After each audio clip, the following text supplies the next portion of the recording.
The number one question I get asked is, how do I increase my milk supply? So let's go through everything. So first, it's important to understand the basics of milk supply. So after you deliver your baby and deliver the placenta, your body goes through a hormonal shift. Those hormone changes essentially tell your body to start transitioning your breast milk from colostrum to mature milk. You already have colostrum. You started producing it sometime in the second trimester of your pregnancy. And colostrum is breast milk. So in those early days postpartum, your breast milk production is largely hormonal, and your milk supply works on a supply and demand basis. So the more milk you remove, the more your body will make. A key here is making sure you are removing it efficiently and effectively. So if you're exclusively feeding at the breast, make sure your baby has a good latch.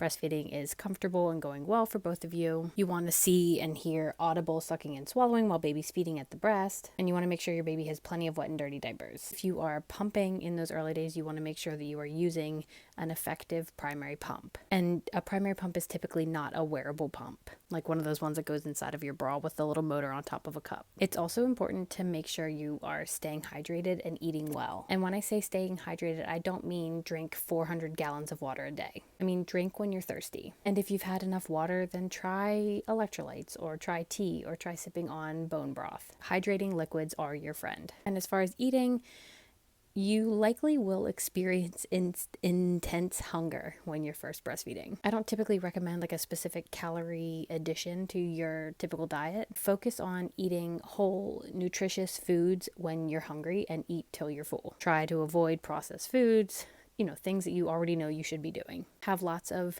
good nutritious snacks on hand so that you have things that are easy to grab and eat. And don't feel guilty if you feel like you're snacking all the time.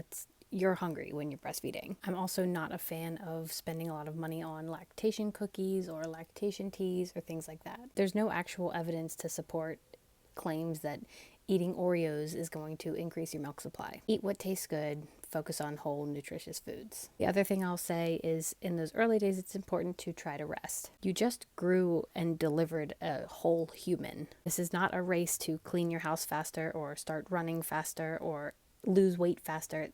Postpartum is not a race. Rest and allow your body to relax and bond with your baby. Do lots and lots of skin to skin with baby. If you feel like you have to get stuff done around the house, baby wear, and ask for help when you need it. No one is expected to do postpartum alone. It's also important to be removing milk via baby or pump frequently. And by frequently, I mean no more than every 3 hours around the clock. This is especially important in those early days when your milk supply is still trying to establish. I know you're tired and I know you want to sleep at night, but it's really not the best idea to skip those middle of the night pumps, especially if you're worried about milk supply. This is all based on your hormones. Your prolactin peaks, like it's at its highest in the middle of the night into the early hours of the morning. So those middle of the night pumps are crucial for establishing a full milk supply. Now, if you feel like you've tried all of those things and your milk supply still isn't what you hoped it would be, my next recommendation would be to meet with a lactation consultant. Milk supply isn't always that straightforward, and sometimes there can be more to the story. The best way to get to the bottom of what might be going on is to get a full medical history on both mom and baby, as well as doing a feeding and oral assessment where baby is checked for oral ties, and then